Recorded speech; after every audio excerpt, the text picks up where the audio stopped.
सबसे इंपॉर्टेंट है जिसपे इस वक्त तफसील से बात होनी चाहिए रुमान हाशमी साहब।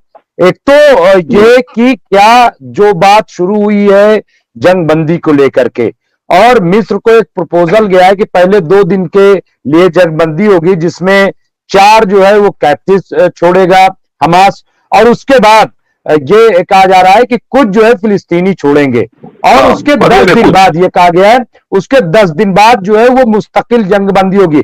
लेकिन मैं ये जानना चाहता हूं कि क्या जो 4 शर्तें थी हमास की, तो सबसे पहले ये कि हमास की तरफ से कौन इनिशिएटिव लेगा, कौन जो है लीडर है जो बातचीत करेगा, क्योंकि इन्होंने तो लीडरशिप को ही खत्म कर दिया।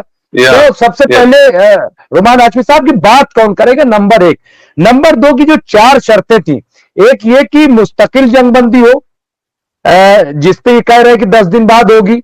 दूसरा ये कि ये शर्त थी कि यहां से आप जो है वो तमाम जो फौजी हैं जो हिसार में लिए हुए हैं बैठे हुए, ये सब खाली करके जाए गाजा को। नंबर 3 ये कि जो आपने कहा कि जो फिलिस्तीनी कैदी उनको छोड़ा जाए, और नंबर 4 ये कि जो आपने बम्बार्डमेंट करके सब तबाह कर दिया है, तो उसे जो है उसे उसकी आप बाजाबादकारी करेंगे, उसे असर नौ उसकी तामीर करेंगे, उसे बनाएंगे। ये 4 जो शर्तें हैं, क्या क्या ये शर्तें अब उन तक पहुंचाएगा कौन? और मिस्र ने कह दिया साहब मैं खैर मकदम करता हूं इजराइल के प्रपोजल की, लेकिन अब अच्छा हमास की तरफ से कोई बयान आया नहीं, तो हमास की तरफ से बयान देगा कौन? या ये पता कहीं ऐसा तो नहीं कि ये पता लगाने के लिए कि कैप्टिव है कहां, ये जो कह रहे हैं कि 4 कैप्टिव छोड़े जाए, क्या इसके पीछे ये भी हो सकता है कि ये पता लगाने के लिए साहब है कहां कैप्टिव? ये बहुत हद तक मुमकिन है, जो पॉइंट आप बता रहे हैं ना, पता लगाने के लिए, पिन पॉइंट करने के लिए, क्योंकि 24/7 उनके सर्वेलेंस हैं। अमेरिका का जो एयरफोर्स के लोग हैं अपने लेटेस्ट सर्वेलेंस इक्विपमेंट के साथ वो घूम रहे हैं। Drone round the clock hovering over the sky वो घूम रहा है, और जमीन पे इजरायली फौज के जो लश्कर है, जो फौज है, वो ग्राउंड पे है। तो ये हो सकता है कि इस तरह से करके वो देखे कहां पे है, और 2 दिन के बाद फिर वो इनकार करे और अटैक करके बाकी को रेस्क्यू करने की कोशिश करे।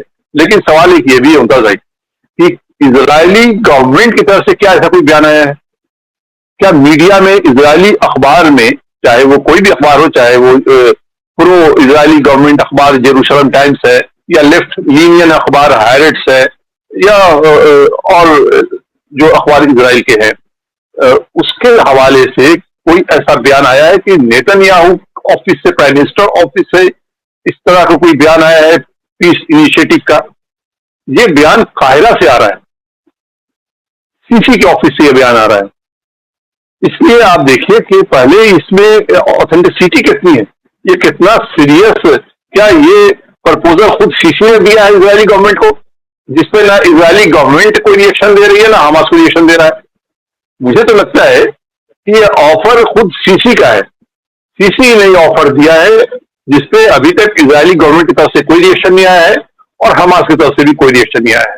क्योंकि इजरायली गवर्नमेंट इस, जैसा कि हमने कहा और आप सभी जानते हैं कि वो लगातार इस कोशिश में है और इनकार कर रहा है कि हम फौज नहीं हटाएंगे। बाइडेन भी नेतन्याहू पे दबाव बनाते हुए नजर आए कि भाई आप एथनिकल क्लींजिंग से बचिए, आप नॉर्थ गजा से फलस्तीनियों को हटा रहे हैं, भगा रहे हैं, वो मत कीजिए, वो बचिए। 30 दिन का समय दे रहे हैं जो बाइडेन, कि 30 डेज का समय दे रहा है, 30 दिन का समय। आप देखेंगे 30 दिन के आज हर दिन ऑन एन एवरेज 40-50 फलस्तीनी मारे जा रहे हैं नॉर्थ गजा में, और ये 30 दिन का समय दिए हुए अभी 7 दिन हो रहा होगा। तो अगले 20-25 दिन में कितने फलस्तीनी मारे जाएंगे और कितना फलस्तीनी इलाका खाली करा देगा इजरायली फौज? तो उसके लिए क्या माने रहेगा इजरायली फौज का ये चीज को मानने के लिए? क्या वो सारा एक्सरसाइज, उसके भी तो लोग मारे जा रहे हैं? क्या इजरायली फौजी नहीं मर रहे? क्या उनके इक्विपमेंट तबाह नहीं हो रहा है? उनके मरकावा टैंक तबाह नहीं हो रहे हैं? उनके बुलडोजर तबाह नहीं हो रहे हैं? उनके फौजी जख्मी नहीं हो रहे हैं? उनके फौजी ट्रॉमेटाइज नहीं हो रहे हैं? क्या ग्राउंड पे नेतन्याहू को प्रेशर नहीं झेलना पड़ रहा है? जो हॉस्टेजेस के फैमिली है, और उसके जो एंटी वॉर जो पीपुल है वहां पे, ऑर्गेनाइजेशन है इजराइल के अंदर, क्या वो प्राइम मिनिस्टर पे और गवर्नमेंट पे दबाव नहीं डाल रहा है सीज फायर के लिए? लेकिन इसके बावजूद नेतन्याहू एडमेंट है बिल्कुल, और फौज वहां पे ड्राइव कर रही है, खाली करा रही है फलस्तीनी पॉपुलेशन से नॉर्दर्न गजा को। इतना एक्सरसाइज, इतनी कीमत चुकाने के बावजूद ऐसा लगता है कि इजरायली गवर्नमेंट इस एग्रीमेंट को मानेगी कि अपनी फौज हटाएगी वहां से। Chances are very very bleak. इसके मुझे बड़ा रिमोट चांस लगता है कि इजराइल अब गजा से अपना फौज को विड्रॉ करेगा। वो सीज फायर पे एग्री हो सकता है, वो गजा से पार्शियल विड्रॉ हो सकता है। जो उसने बीच में गजा को डिवाइड किया है, जहां उसने अपनी गैरिसन एक तरह से बना लिया है बीच में, गजा को जो नॉर्थ और साउथ में डिवाइड किया है, हो सकता है कि वो ये जो बहिया का इलाका है, आपको हुनून का इलाका है, जो बॉर्डर से सटा हुआ इलाका है इजराइल का, हो सकता है कि वहां से इजराइल फौज जो है वहां तक चली जाए, लेकिन वो पूरा गजा खाली नहीं करेगा। वो एक बफर जोन तो बनाएगा ताकि फलस्तीनी या हमास से भी ज्यादा, जिस तरह से कत्ल गारत गिरी खून देखा है फलस्तीनियों ने, जो बच्चे बड़े होंगे वो तो और ज्यादा एक्सट्रीम होंगे, मिलिटेंट होंगे और ज्यादा। तो हो सकता है कि उनसे बचने के लिए मैं रोमान हाशमी साहब से इस पे सुनने के बाद और तजावत साहब आप पे आता हूं। रोमान हाशमी साहब, ये जो सऊदी ने एक बड़ा फैसला लिया कि साहब हम जो है ये एयर डिफेंसिव सिस्टम खरीदेंगे रूस से, और हमें परवाह नहीं है अमेरिका की, अमेरिका धमकी दे रहा है दे, ये इतनी ताकत यहाँ है, इसके पीछे क्या है? क्या मतलब लोग समझ नहीं पा रहे हैं। देखिए, डोनाल्ड ट्रंप जब अमेरिकन प्रेसिडेंट था तो उसने एक बयान दिया था कि अगर अमेरिका चाहे तो एक हफ्ते में सऊदी में रिजीम चेंज हो जाए, अमेरिकन फौज अगर हट जाए वहां से। तो एक मिनिस्टर क्राउन फैमिली का, साउथ फैमिली के एक मिनिस्टर ने इस पे बड़ा जज्बाती अपना उन्होंने वीडियो जारी किया था कि हम जो है वो शहीद होने में यकीन रखते हैं, हम ईमान वाले हैं और मुकाबला करेंगे, बला बला। लेकिन यहाँ मामला ये है कि ये जो इजराइल का, देखिए सऊदी गवर्नमेंट हो या अरब कोई भी गवर्नमेंट, ऐसा नहीं है कि वो ये प्लानिंग नहीं देख रही है। इजराइल जिस तरह की नस्लकुशी कर रहा है, जेनोसाइड कर रहा है, उसको अरब कंट्री के लिए परेशानी की बात है, क्योंकि अवाम वहां इश्ताल में है। जहां भी अवाम को थोड़ी इजाजत है, आप देखिए लाखों अवाम सड़क पर उतर जाती है, चाहे जॉर्डन हो, ओमान हो, मगर जिस मुल्क में आजादी ही नहीं है, बिल्कुल डिक्टेटरशिप है वहां, लेकिन अवाम में नाराजगी तो है। वो फीडबैक तो रिजिम को मिल रहा है, सऊदी गवर्नमेंट को हो या यूएई की गवर्नमेंट को। वो तो देख रही है कि किसी दिन अवाम का गुस्सा अगर फट गया तो फिर इनको हैंडल करना मुश्किल हो सकता है, बगावत को दबाना मुश्किल हो सकता है। बहुत पहले इजिप्ट का बादशाह थे किंग फैसल, उन्होंने बयान दिया था बड़ा तारीखी। उन्होंने कहा था कि एक समय आएगा कि दुनिया में सिर्फ 5 ही किंग बादशाह बचेंगे। शाह फैसल, ये सऊदी अरब वाले शाह फैसल नहीं, इजिप्ट के फैसल, किंग फैसल ने यह बयान दिया था कि बहुत एक समय आएगा दुनिया में सिर्फ 5 बादशाह बचेंगे, 4 ताश के और 1 इंग्लैंड का। ठीक है, आ रही है यहाँ पे जयदीप सिंह बुंदेला ने एक बड़ी खबर दी है, क्योंकि वो नजर से नहीं गुजरी, और उन्होंने दी है कि नेतन्याहू ने अपने तमाम मिनिस्टर को जो अब मीटिंग होगी उसमें मना कर दिया है, कोई भी हथियार लेकर के अब साथ नहीं आएगा। और ये लिखा गया, तजिया निगार लिखा है कि ऐसा लग रहा है कि नेतन्याहू को अब अपने ही लोगों से डर है, इसीलिए उन्होंने ये पाबंदी लगाई कि कोई जी। हाँ, आप देखे ना पब्लिक कैसे वहां पर नाराज थी। कल उनकी मीटिंग थी, जो लोग मारे गए 7 अगस्त के हमले में, वहां पे लोग किस तरह से प्रोटेस्ट कर रहे थे, किस तरह से हैकल करने की कोशिश कर रहे थे नेतन्याहू को। तो मैंने कहा कि इजिप्ट के किंग फैसल ने बयान दिया था कि एक समय आएगा कि 5 बादशाह बचेंगे दुनिया में, 4 ताश के पत्ते के और 1 इंग्लैंड का। तो अरब किंग्स भी इस बात को समझते हैं जहां जहां सल्तनत है। इस वजह कर वो दूरी बनाने की कोशिश कर रहे हैं और रशिया से S-300 एयर डिफेंस सिस्टम लेने की जो बात हो रही है। देखिए, सवाल ब्रिक्स का तो है अपनी जगह पर, कमल आगा साहब ने कहा सही है, लेकिन उससे बड़ा सवाल यह है कि इजराइल की इकोनॉमिक कलेप्स हो रही है। इजराइल का 50% एक्सपोर्ट जो है वो टेक्नोलॉजी बेस्ड एक्सपोर्ट है, 50%। और इस 50% एक्सपोर्ट में इजराइल की जो आबादी है, करीब 90-95 लाख की आबादी जो है, उसमें से सिर्फ 6% आबादी टेक्नोलॉजी बेस्ड प्रोफेशन में है, जो इजराइल के एक्सपोर्ट का 50% है। अब ये 42-43, जब से 7 अगस्त के बाद से ये जुलाई महीने तक, अगस्त तक 42,000 से ऊपर इजरायली वन वे टिकट लेके इजराइल छोड़ के चले गए, आज के तारीख तक लौट के नहीं आए। और उसमें पढ़ा लिखा एजुकेटेड तबका ज्यादा जा रहा है। तो अगर ये 6% की आबादी जो इजराइल के जीडीपी में 50% कंट्रीब्यूट करता है, इसमें से अगर 10-15 हजार भी निकल गए, तो आप देखिए कि इजराइल का एक्सपोर्ट एक ऐसी मुहाने पे आके गिरेगा, इतना नीचे गिरेगा जिसको मेकअप करना मुश्किल होगा। ऑलरेडी $67 बिलियन के खसारे में जा रहा है। ऑलरेडी फिस्कल डिफिसिट -7% हो गया इजराइल का। मूडी ने उनकी रेटिंग घटा दी है, IMF ने रेटिंग घटा दी है। नॉर्दर्न इजराइल हमास के हमले की वजह का कंप्लीट नॉर्दर्न इजराइल में, जो कि हब है इंडस्ट्री का, फैक्ट्रीज का, वो पूरा शट डाउन हो गया है। जंग चल रहा है, इसमें कल कारखाने, डेयरी फार्म, हर जगह construction, building, real estate collapse हो गया है, बिल्कुल स्टील स्टैंड हो गया है, वर्कर की कमी हो गई है। इसलिए कि कुछ यहूदी ज्यूज रिजर्विस्ट वो आर्मी को सर्व कर रहे हैं और ज्यादातर लो वेज पे काम करने वाले फलस्तीनी जो गजा से आते थे, वेस्ट बैंक से आते थे, उनकी एंट्री बैन हो गई। इसलिए भारत से भी हजारों लेबर बुलाए गए हैं। वो एक अलग प्रॉब्लम हो रहा है, क्योंकि जो गवर्नमेंट टू गवर्नमेंट लेबर गए इजराइल, वो तो ठीक एडजस्ट हुए, लेकिन जो मैन पावर एजेंसी से जो गए लेबर भारत से, वो वहां किसी काम के नहीं है। जो चाइनीज सुपरवाइजर वहां पे कंस्ट्रक्शन सुपरवाइज कर रहे हैं, वो कह रहे कोई किसी काम के नहीं है। उनको कहीं टॉयलेट, कहीं क्लीनर में लगाया जा रहा है, कहीं टॉयलेट क्लीनिंग में लगा रहा है, कहीं कैटरिंग में लगाया जा रहा है। काम किसी करने के लिए लगाया, किस जगह उन्हें लगाया है। तो पूरा उनका कॉमर्शियल एक्टिविटीज घट गया है, फिनेंशियल उनकी रेटिंग घट गई है, इकोनॉमी उनकी डाउन जा रही है। तो ब्रिक्स के अलावा सबसे बड़ा खतरा इजराइल के इकोनॉमी पे है। इकोनॉमी चरमरा रहा है इजराइल का। जी, ये दो चीजें जो है, एक तो जो हालात है जिस तरह के पैदा हो रहे हैं, फिर अभी एक खबर अभी हमने पहले ही बताया कि अपने तमाम मिनिस्टर्स को कह दिया है कि साहब आप जो है वो कोई वेपन लेकर के, गन लेकर के या सब नहीं आएंगे।